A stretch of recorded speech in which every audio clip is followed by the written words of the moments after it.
Hey guys, welcome back to the channel. It's Trey, and I want to talk about Shazam Fury of the Gods because I saw the trailer, and the trailer told the entire damn movie, and I have a real big issue with that one. That's a modern trailer thing issue that they got going on where the trailer tells almost the entire movie, and honestly, I have no interest in it at all. You know what I mean? So it's just kind of crazy how they thought, hey, let's show everything from the movie and we're going to hopefully get people in. But the problem is with that is also you have upcoming reboot of the universe coming out. So I don't even know.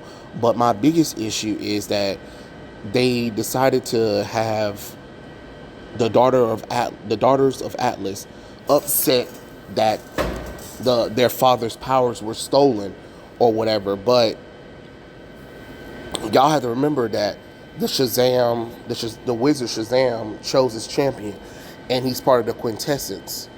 So it's kind of weird that they're like, oh, you stole the power, but it's just like, it's kind of like, no, that's not the truth at all. Like, you can't sit up here and be like, oh, he stole the power. Well, the power is not just derived from, Atlas. You know what I'm saying? So of course, if you guys don't know, Shazam stands for Solomon, the wisdom of Solomon, the strength of Hercules, the stamina of Atlas, the power of Zeus, and the courage of Achilles, and the speed of Mercury. That is what Shazam means, because the wizard's name is Shazam, and he gets his power. He's part of the quintessence, and the quintessence is a magical group of powerful deities, and he has the ability to take his powers and give it to other people. But his powers are not really derived from other gods, but sort of kind of like derived from gods, if that makes any kind of sense. I know it's kind of crazy, but that's kind of what it is. But it's weird that the daughters of Atlas are coming after him, because it just gets me thinking, why didn't you go after Black Adam, when he was doing all those terrible things? Why you guys didn't go with that one, but you'll go after a child because he has powers or whatever and stuff like that? But you don't mind letting a person who was gifted the power of the gods, killing innocents and doing terrible things to people with those powers. But Shazam, the wizard Shazam, is giving a champion of the people, someone who can live on the mortal plane, who can understand the powers, use them from good and not use them to conquer. But another thing that bothers me is the fact that they're not even using any of Shazam's original villains, and that's really my biggest beef the most. Because if we can go here, here's all of Shazam's villains. We have Aunt Minerva, Austin Fiend, the Black Dragon Society, Captain Nipton, the Color King, the Crocodile Man, Dummy, Evil Eye, Ebenezer Batson, Graybeard, Halhouni, Ebix, Jeepers, Goatman, the Hen, Hurlpole, the Ice King, Indian Rubberman, King Cole, Mr. Who, Mr. Banjo, Mad Poet, the Mad Mummy, Mr. Adam, the Monster Society of Evil, Nippo, Nopsies, Nolan, Ogar, the Mighty, Ramson's Red Crusher, Spider-Man, Tong, the Whipper, the Black Marble Family, Blaze, Captain Nazi, Chain Lightning, Darkling, King Kid, Madame Lobtar, Mayor Conklub, Mr. Mime, Parnelian, Subak, Sabine, D-Lock Crooks, the Savant Family, the Seven Deadly Enemies of Man, the Three Faces of Evil, and the Seven Deadly Sins. Now, these are most of the villains that he has, and of course you have Black Adam as well. Lady Blaze, of course. Um, King Cold. Let's see, Arsenal Fiend. Let's see, Ogark. And these are just to name a few characters that they have, which is kind of weird that they don't use those characters. You know what I'm saying? Like, out of all of the villains that you could have picked, you decided not to use any of the characters at all. I mean, hell, you tease Mr. Mind, for God's sakes, or at least if you're going to do a family level kind of thing, why don't you have it where you have them go against the Savant family? You know, let's do something like that. That'll make sense. Family versus family. You know, since you wouldn't even bring Black Adam in, you know what I'm saying? It's so strange that these were decisions that was made, and then they even said that, hey, we decided to create our own villains for the movies. Why? You have 80 years of history of characters that the Marvel family went against, and instead of using those characters, you're like, nah, screw that, we're going to come up with our own characters. And all it does is just prove how much faith that they don't have in the Marvel family. Like, it's already bad enough when Fawcett Comics was doing so well when they had Captain Marvel, they had Mary Marvel, and they had Captain Marvel Jr., who all had their own comic book solo runs after they were the first in a line of families to have comic books before Superman, Supergirl, Batman, all that kind of stuff, whatever. They were the first. And DC got so jealous that they, kind of sued Fawcett Comics, which put those characters on ice for a long time and kind of got away from the public subconsciousness.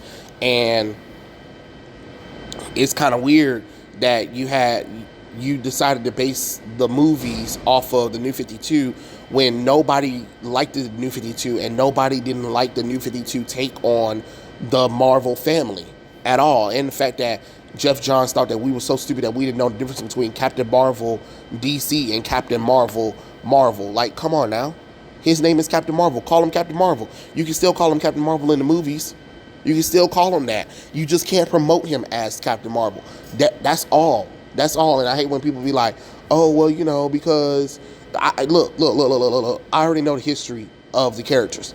You don't need to tell me about the history of the goddamn characters. Marvel owns the copyrights of the thing. They don't own the name Captain Marvel. They own the copyright of Captain Marvel, which means that as long as they print out Captain Marvel comic books, the rights will still stay with Marvel. The moment Marvel doesn't print out any Captain Marvel books, then the rights will automatically go back to DC.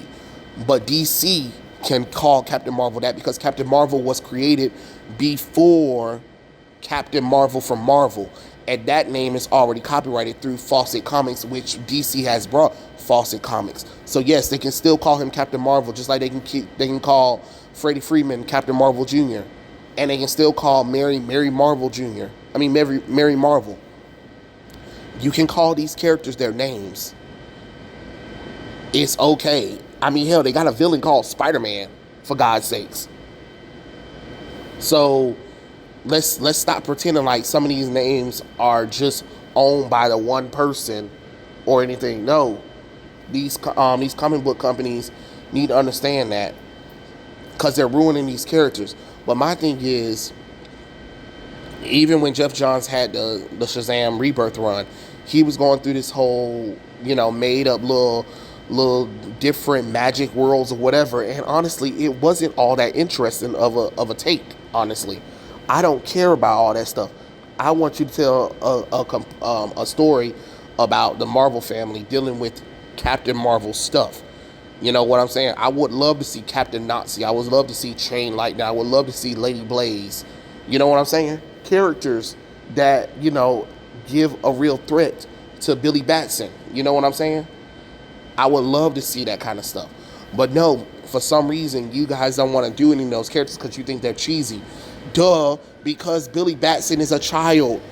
So, of course, his villains are going to be a little bit cheesy because it's a child in an adult body fighting older people who wants to either be immortal relive their youth or whatever, or can't believe that they're getting beat up by a child. That is the whole purpose. It's imagination of wonder through the eyes of a child in an adult body and how they will react. I want to see people fight the big red cheese. Yes, that's another name that they used to, that a lot of his villains. Well, isn't it the big red cheese? Like, because Captain Marvel always has a big smile, and that's what. And then people will say it was so cheesy. So his villains will call him the big red cheese, or the big cheese, depending on it. But my thing is, you had an opportunity to actually tell some old timing Captain Marvel stories, and you chose not to. It's already bad enough you convinced that The Rock convinced y'all to keep Black Adam away from Captain Marvel, which makes no logical sense. But now you guys kept away his entire rogues gallery just to come up with some old bullshit. I mean, your own bullshit with the Daughters of Atlas playing by old decrepit actresses, because they're upset that he has powers and they don't have powers. Like, it looks kind of weird. It looks kind of weird, you know. And don't get me wrong, both Lucy Liu and Helen Mirren, they're both amazing actresses. But if they're going to be the Daughter of Atlas and they're going to be gods, I expect them to look like peak human, you know, perfection of gods and goddesses. You know what I'm saying? Especially since they're the daughters. You know what I mean? Like, what do you need from Billy Batson? Oh, you're mad that he has some powers siphoned from your father, but, you know, powers that were agreed upon by the gods to give to somebody to be a champion for the magic realm and for people on Earth. Come on now. It doesn't make any sense. Because, again, where were you bitches at during Black Adam then, if that's the case? You know what I'm saying? It'd be different if y'all showed up in Black Adam and it tied to Fury of the Gods, then it would make sense. You know what I'm saying? But since y'all wasn't there, it's just weird that y'all chose to go after a kid, but you couldn't go after a grown-ass man. I'm just saying. That's just my personal opinion on the whole situation. I just think it's weird that they couldn't just bring out these original villains instead. I would have loved to see Mr. Mime or team up with the Savant family. That could have been cool. That definitely would have been a better idea, because not only Mr. Mime was teased at the end of the first movie, but then the Savant family can be like, we all want revenge to the Marvel family, to what they did to Dr. Savant. You know what I'm saying? That would have made more sense than this, but I don't know. I just wasn't pleased with what I saw. I mean, that's just my personal opinion. You guys tell me what you guys think in the comment section below, and I'll catch you guys later. Peace out.